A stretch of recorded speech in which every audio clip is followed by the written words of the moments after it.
बच्चों, पिछली कक्षा में हमने शिशुलालनम पाठ का अनुवाद किया था और आज की कक्षा में हम इसी पाठ का अभ्यास कार्य करेंगे। एक पदेन उत्तरम लिखत, एक पद में उत्तर लिखिए। कुश लवो कम उपसृत्य प्रणमता। कुश और लव किसके समीप जाकर प्रणाम करते हैं? किसके समीप जाकर प्रणाम करते हैं? राम के। तपोवनवासिना कुशस्य मातरम केन नामना आह्वयन्ति। तपोवन के निवासी कुश की माता को किस नाम से बुलाते थे? आह्वयन्ति का मतलब होता है बुलाना, पुकारना। देवी। वयो अनुरोधात् का लालनीय भवति। बड़ों के द्वारा अनुरोध किए जाने पर कौन लालन के योग्य होते हैं? बड़ों के द्वारा कौन स्नेह के योग्य होते हैं? लालन होता है स्नेह, प्यार, दुलार। कौन स्नेह के योग्य होते हैं? शिशुजना, बालक। केन संबंधेन वाल्मीकि लवकुशयो गुरु। किस संबंध से वाल्मीकि लवकुश के गुरु थे? उपनयनो उपदेशेन। उपनयन संस्कार के द्वारा। कुत्र लवकुशयो पितु नाम न व्यवहरिते। कहाँ पर लवकुश के पिता का नाम व्यवहार में नहीं लिया जाता था? व्यवहार का अर्थ है बोलचाल में, यानी डेली बोलने में किसके नाम को नहीं लिया जाता था व्यवहार में?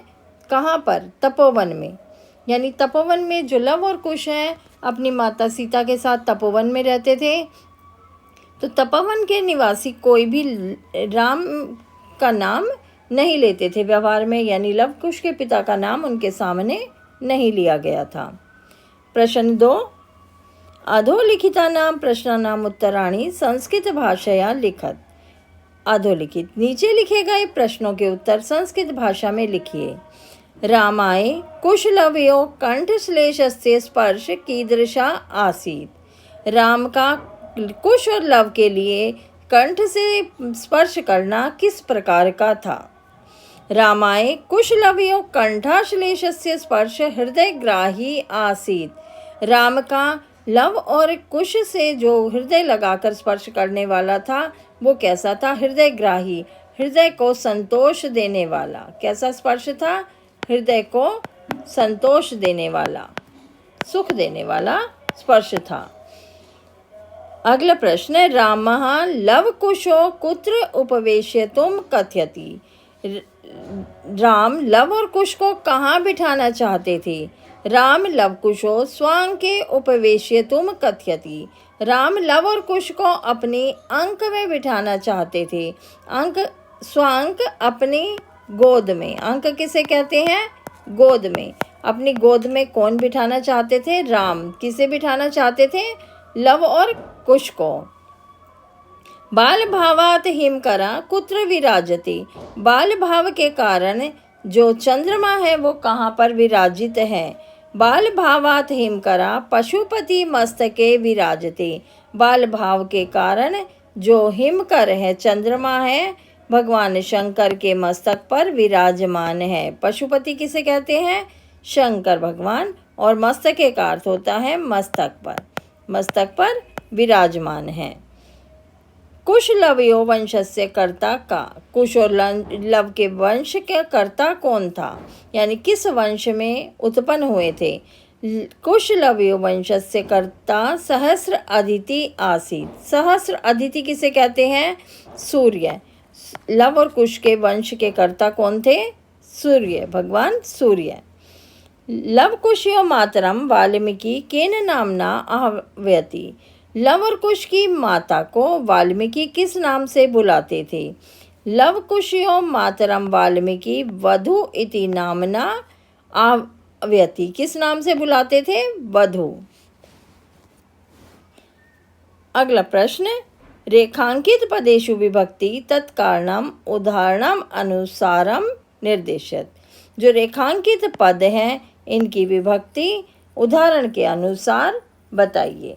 उदाहरण के अनुसार यानी जो आपको एग्जाम्पल दिया गया है आपको उनके उत्तर उसी के अनुसार बताने हैं।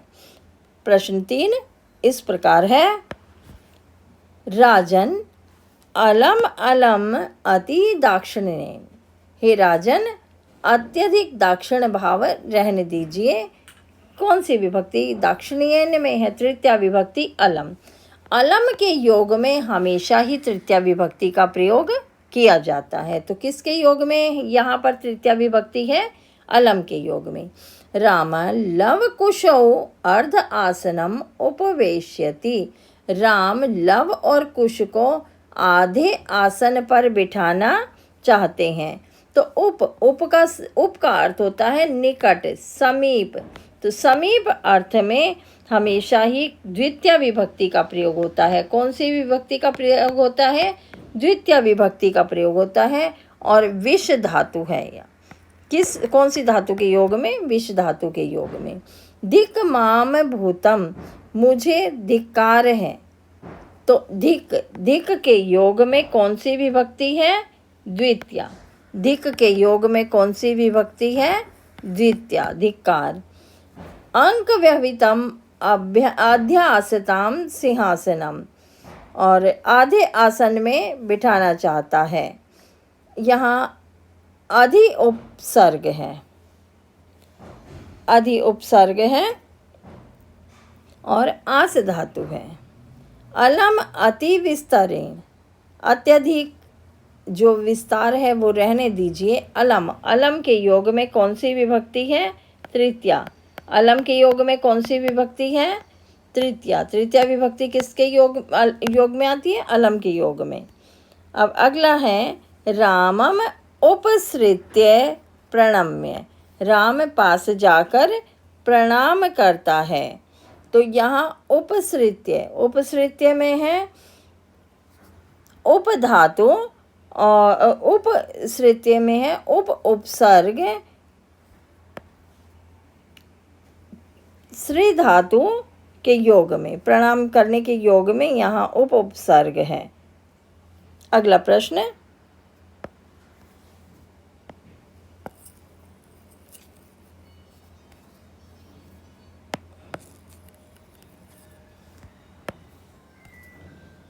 अगला प्रश्न इस प्रकार है,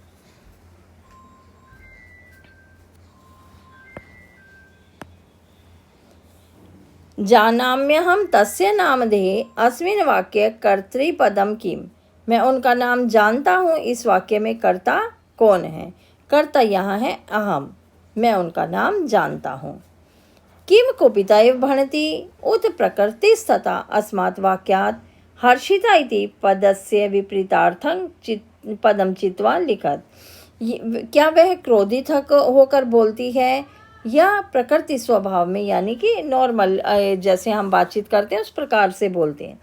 तो यहाँ पर हर्षिता शब्द, हर्षिता का विलोम शब्द बताना है। यहाँ हमें हर्षिता होता है प्रसन्न और कुपिता होता है क्रोधित। तो हर्षिता का विलोम शब्द क्या है? कुपिता। विदूषक उपसृत्य आज्ञापयतु भवान, अत्र भवान इति पदम कस्मै प्रयुक्तम, विदूषक निकट जाकर आज्ञा दे आप।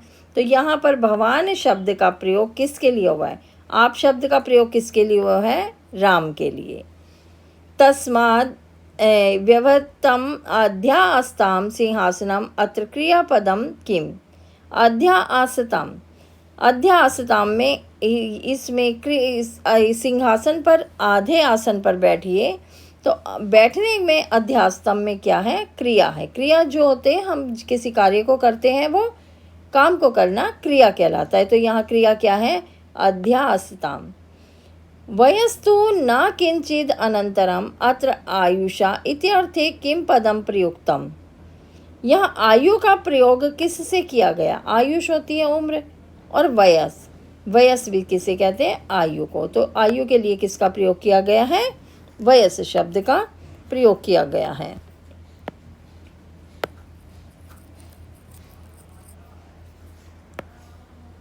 अगला प्रश्न, अधोलिखितानि वाक्यानि कम का कम प्रति कथयति, नीचे लिखे गए वाक्य किसने किसके प्रति कहे हैं? सव्यवधानम न चारित्र्य लोपम, तो व्यवधान रहने दो किसने कहा है ये व्यवधान, यानी जो थोड़ा शिष्टाचार का भाव है वो रहने दो। कौन कह रहा है ये बात? राम कह रहे हैं। किसे कह रहे हैं? लव और कुश को। कौन कह रहा है ये? राम कह रहे हैं लव और कुश को। किम कुपिता एव भणति उत प्रकस्थिता, क्या वह क्रोधित होकर बोलती है या विनम्र स्वभाव से?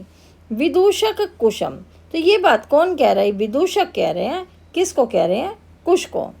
जनाम्य हम तस्य नाम देहम, मैं उनके नाम को जानता हूँ, मैं उनके नाम को जानता हूँ। ये बात कौन कह रहा है? कुश कह रहे हैं। और किसे कह रहे हैं? राम को। तस्या द्वे नामनि, उनके दो नाम हैं, उनके दो नाम हैं। किसने कहा ये बात? लव ने कही है। और किससे कही है? विदूषक से। लव ने कही विदूषक के। वयस्व अपूर्व खलु नामधेयम, निश्चय ही उनका नाम क्या है? राम। किसने कहा? विदूषक ने कहा। विदूषक से कहा। अगला प्रश्न इस प्रकार है,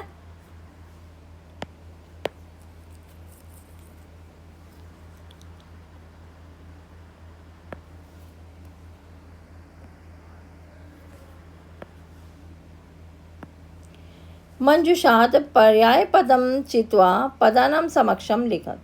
मंजुषा में से पर्यायवाची शब्द चुनकर लिखिए। देखिए शब्द इस प्रकार हैं, शिव भगवान शंकर, शिष्टाचार शशि चंद्रमा, चंद्रशेखर चंद्रमा को कहा जाता है, सुतः पुत्र, इदानीम अब, अधुना अब, पुत्र पुत्र, सूर्य सूर्य, सदाचार अच्छा आचरण, निशाकरा रात्रि में विचरण करने वाला, रात्रि में निशाकर चंद्रमा को कहा जाता है, भानु सूर्य। अब हिमकर शब्द के पर्यायवाची क्या हैं?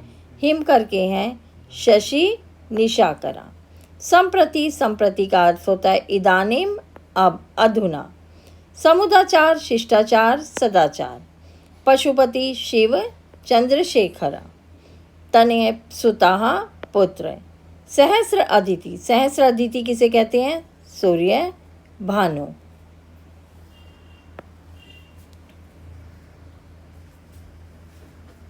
अगला प्रश्न,